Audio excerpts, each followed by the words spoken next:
My brother Ben, 35, is spoiled. Mom favored him over us girls. He always got what he wanted, or he threw tantrums, even at my sister's funeral. She was 16, Ben 14, me 11. My dad has 2 brothers and 1 sister. When my uncle was 22, he came out as gay. My grandparents were shocked, but they loved and accepted him for who he was. My dad married my mom, and with my uncle, did lots together. To us, he was the fun uncle. My aunt and other uncle married their partners, but they were always critical of my other uncle, because of his life choices. My grandparents held the family together, but in 2016, they both died within 9 months of each other. My aunt and uncle disowned my gay uncle. He was upset, but he and my dad have always been close, so we became his only family. In 2019, my uncle was diagnosed with lung cancer. He rewrote his will and asked my brother to be executor, because dad wasn't coping with him being sick. Ben accepted, as he believed that my uncle would split everything between him and myself. My uncle died in May 2021. My dad, my uncle's boyfriend, and I were with him. I called and messaged my brother repeatedly, but he didn't answer, or come to say goodbye. At the funeral, Dad was a mess, but my brother was giddy. A couple of weeks of my brother pestering my dad to find the will later. We looked in my uncle's safe. Dad unlocked it, and Ben grabbed the paperwork. Soon after, he swiped everything off my uncle's desk, swore, yelled, and stormed out. Later I found the will, and my uncle had split his estate 4 ways. 1/4 each to my brother, myself, my uncle's boyfriend, and cancer research. Ben was angry because he only got 1/4. He contested the will. He claimed that he only accepted the job of executor because he was promised 1/2. He believed he should get 1/2, and the other 1/2 should be split 3 ways. It went to court in October 2022. I testified, and when asked if my brother should get 1/2 of the estate because of all the work he had to do, I said no. I said my dad and I had done more than my brother helping my uncle simplify his affairs prior to his death, and that my uncle was a deliberate man, and he should respect his wishes. Ben was livid, but still thought he would win. He didn't. Early December I was notified that Ben got 1/4, minus costs, and the rest of us got 1/4 each. He went nuts, demanding I compensate him because I cost him his money. My mother blew up my phone with, "How could you do this to her baby?" And relatives are telling me I did the wrong thing. Mom banned me from Christmas. My parents divorced when I was 16, because of my poor behavior, and told everyone I refused to come after what I did. Ben had a New Year's Eve party, and my sister-in-law sent me a message saying, "Sorry," with a picture of my photo on Ben's dartboard, and a sign telling his guests to throw darts at me, and to message my number and tell me I'm an a-hole. I only got 2 messages from his friends, so I don't think I am. But am I the a-hole? Not the a-hole. Being an executor of a will doesn't mean you're even in the will. There are lawyers, etc., that are executors of wills. You didn't rob anyone of anything, and he is a greedy SOB. Not the a-hole. Your brother took an unwinnable case to court and he lost. The fact that you got asked on stand what is fair is really weird and doesn't really have anything to do with the case. Your brother lost because he took a stupid case to court. You didn't do anything. Are you sure your mom knows the same story that you tell us here? Because from what you say here, there is nothing you did. Are you sure your brother doesn't have a different version of events? My mother believes her baby should have anything he wants. He has always been the favorite child, and my mother has never treated us equally. If she didn't have enough money for us all to have a treat like ice cream, she would buy him one, and us girls nothing. She would say, "You girls always get so much," but she never got us anything without buying him something too. I paraphrased the court proceedings due to the character count. I had 2 times the character count when I first typed it out. Oops. My mother was at Ben's New Year's Eve party, and she didn't shut down his behavior with the dartboard. She knows the story. She only cares about her baby. Not the a-hole. Your brother sounds like an insufferable, selfish little prick. He didn't show up to his passing and acted giddy at the funeral? What a little ducking piece of human crap. Someone yanked that silver spoon out his mouth and is throwing a little baby fit over it. Duck him, and his mother, and his greed.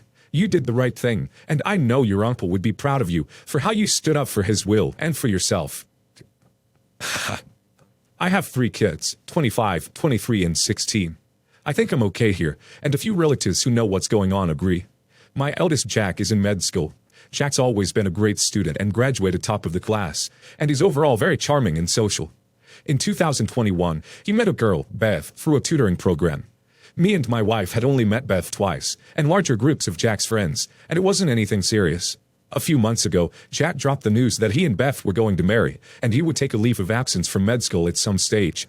I'm sure you can imagine our shock, but he insisted this is what they want to do, and he wants to support Beth. My wife tried to explain to him they're both young, especially Beth, she's only 21, and he's considering leaving med school on an emotional impulse. I said this is a mistake, we barely know Beth, and he wants to throw away his future like this. Well, Jack's stubborn, and he's going through with this. The wedding is in a couple of weeks and a very small ceremony, and we won't be attending. I told Jack we'll send a gift, but that's all. He got very angry and said it's his choice, but I said I'm not restricting him from doing anything. Not attending is also our choice, because I don't want to encourage this nonsense. You're the a-hole. The fact you barely know Beth isn't important, as long as your son knows and loves her. This isn't the future you had planned out for him, but seeing it's his future and not yours, you don't have a say in it. If he comes to you for advice, you can give him your opinion. If he doesn't ask you for advice, he probably knows how you feel. Either way, this is his decision, and your opinion is for you to deal with. Punishing him for choices you feel are a mistake is manipulative and damaging for your relationship with him. You're the a-hole. I mean, it's been a couple of years now, and they're both adults. A lot of people get married young, and just because you've only met her a couple times doesn't mean he's not serious about her. Maybe he didn't bring her around often because you were calling his relationship a mistake. I get why you'd be floored about his leaving med school, but he's 25 years old, and it's his life. You're the a-hole. Conveniently left out that she's terminally ill. He can go back to school. She can't get her life back. If they actually love each other, this is really ducked up on your part. My fiancée doesn't like skin brightening cream. She never uses it, but she also doesn't usually say anything about other people using it either. So I was surprised when she told me she didn't want my sister to use it for our wedding and asked me to convey the message. My sister always uses skin brightening cream for any big event, especially if she will be photographed. So I know she's planning on doing so for our wedding. My fiancée said she hates skin brightening cream and doesn't want the use of it immortalized in our wedding photos. She said my sister should understand because this is a small family event, and the photos will only be seen by us and our close family. She said it's not unusual for brides to have requests about the look of the wedding party. She would know better than me, so I agreed. Asking my sister didn't go over well. My sister was furious and said I have no say over her skincare routine. She said she will use whatever products she wants, and if my fiancé has a problem with that, she can uninvite her. My fiancé said fine, but then my sister won't be a part of the wedding party or in the photos. My mom and sister are furious about this decision and don't want to work with me at all, telling me to get my wife under control because she's being ridiculous. I would think my sister would want to make us happy on our special day and will be willing to compromise. But did I ask for too much? Edit. After talking to my fiancé, we've decided to just uninvite my sister. Her beliefs are her own, and not really any of our business. But why would we want someone who thinks women who look like my fiancé are ugly to be at our wedding? It just doesn't make sense. I always saw it as a personal choice, but it's more than that. My sister is saying to the world that she thinks brown women are ugly, and while that's sad for her, because she is one, it isn't my fiancé's problem to deal with. So we just won't have her there. No one should have to be told on their wedding day that they are ugly. You're the a-hole, and this "but it's our special day" excuse is just annoying. Yes, it's your day, but that doesn't give you the right to tell others what they do with their own body. You're the a-hole. Your fiancé sounds incredibly unreasonable and controlling here. Is this the only thing she has been like this over? Assuming your sister isn't painting her face like a straight-up clown, it's none of your fiancé's business what she puts on her skin. The amount of insecurity it takes to not want to be outshone in photos is incredible. You need to spend some time reflecting on whether you want to deal with this long-term. I hope you don't mind me asking, but are you South Asian? I am, and I know the craze around fairness creams like Fair and Lovely, and the culture surrounding lightening your skin is poignant and gross. I see why it makes your wife uncomfortable to have people bleach their skin around her generally, but especially if she is of a darker skin tone herself. With the context, I think not the a-hole. Short version of a long story. I have a close cousin who met his now wife when he was 21. She was 40.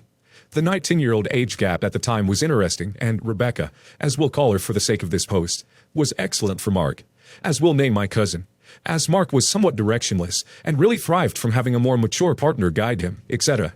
Fast forward 15 years, Mark is not content with life. Due to various health issues, Rebecca hasn't been able to work for a number of years, so Mark is financially running the household, along with her 25-year-old daughter from a previous marriage, who recently moved back home with a baby. The father basically vanished. Over the Christmas-New Year's period, I caught up with my cousin for a few beers, and he just blurted out how miserable he was. He's a relatively young, 36, vibrant guy, who's doing well at work, and has an optimistic future. Even wants children, which for obvious reasons, Rebecca can't give him. Mark was super insistent on heading to an S club. Whilst not my cup of tea, we went and Mark had a few dances. He then confided in me that he wasn't attracted to Rebecca anymore, and that he needed some visual inspiration. Mark then went on to say that Rebecca's idea of an exciting evening was watching The Chase and Mysteries before an early night. She's basically a grandmother doing grandmother things, which is completely valid. I just said straight up to Mark that you're a young guy with aspirations of having children and working towards your career, which may require him to move interstate. Rebecca can't support either of those. You don't want to be watching Miss Marple mysteries on a Friday night. The age gap is becoming more exaggerated the older you're both getting, and perhaps it may be worth considering a divorce. This past day, Marcus texted me to say he's going to divorce Rebecca, and I feel saddened by it.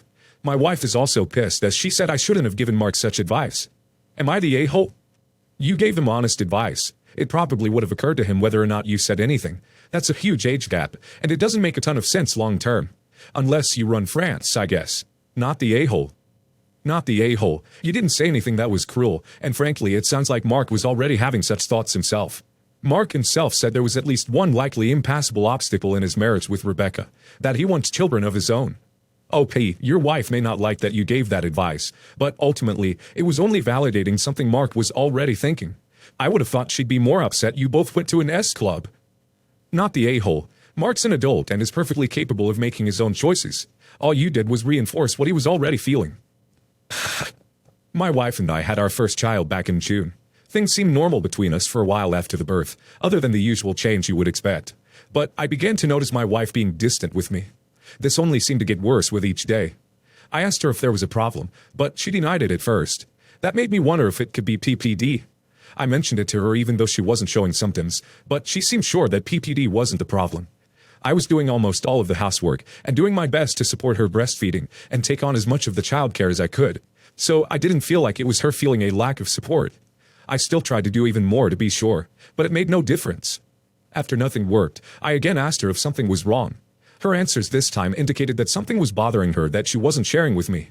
It took a while, but I finally got her to admit that she was upset with me. As it turns out, she was extremely upset because I never told her thank you for giving birth to our child. My question to her was, why would I? We both wanted our daughter, so I didn't understand why I would thank her. Comfort her, yes. Support her, yes. But thank her? That doesn't make any sense. I couldn't agree with her that it was required or should be expected. That was not the response she was looking for, and she told me that if I wasn't going to do it sincerely, not to bother, and to forget the whole thing. I think what she did for our family is amazing, and I respect her for going through everything to bring our child into this world. I just don't agree that I owe her a thanks. To me, a thank you is reserved for when someone does you a favor. I don't view our child as a favor since we decided together, as a couple, to have her. Am I the a-hole? No a-holes, with a lean towards you're the a-hole. I've never heard of anyone explicitly saying the words thank you to their spouse for giving birth. It sounds weirdly transactional to me. However, the attitude of, I don't owe her thanks because having a kid was a mutual decision, makes you sound kind of jerkish. When she asked why you didn't thank her, you could have just pointed out that it's not exactly a common practice, so you didn't think of it. Or that you were trying to express your thanks through actions and emotional supports, rather than just saying it. Or basically anything other than, I don't need to thank you, that's only for when someone does a favor. You're the a-hole. To others, saying thank you can be a sign of appreciation. It's you appreciating what she went through for 9 months to bring your child into the world. It's a huge sacrifice for a woman regardless of both parties wanting the child. She did you a big favor going through what she did. You're the a-hole. My husband and I both want dinner, but I still thanked him yesterday when he ran to the store to pick up the ingredients we were missing. Your stance to withhold thank you from your wife for going through pregnancy and childbirth is petty. It would make her happy to let her know you appreciate what she went through so you both could be parents. Isn't a thank you a small ask? Haha. Days ago, I was at work while the babysitter, 26, came over to watch the kids. Something happened while she was making the kids some pasta, and the sauce was dropped on her clothes. I came home and saw that she was wearing my crop top and jeans.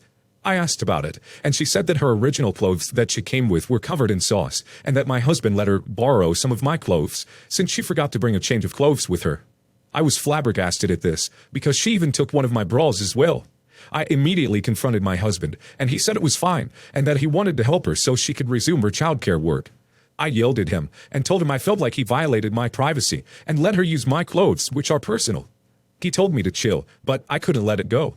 We had an argument about it, and he insisted I blew this out of proportion. Am I the a-hole for my reaction? He called me petty over the tantrum I threw. Not the a-hole. She could have sponged off the spots and kept working.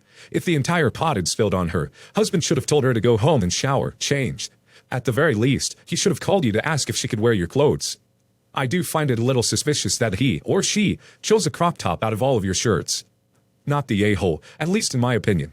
He should have called and told you first, and asked what she could borrow. Those are your personal items. The brawl for me would be crossing a boundary. How bad was the pasta sauce spill that it had to be a whole outfit changed? And childcare, a few stains are to be expected, so you don't wear anything nice. I mean, yes, call and offer her an old t-shirt to wear, and then wash her top to be ready by the time she leaves. It's odd. The whole thing is odd, that he didn't even attempt to tell you beforehand, and thought your personal space was a free-for-all. You're the a-hole. What was he supposed to do? Send her home? Require her to keep working while covered in marinara? If it were my clothes, I wouldn't care at all. But I can respect that other people might feel a little more possessive of their clothing than I am. Still, in the absence of a better alternative, what was your husband supposed to do? Sometimes adults have to realize that the best solution to a problem isn't ideal.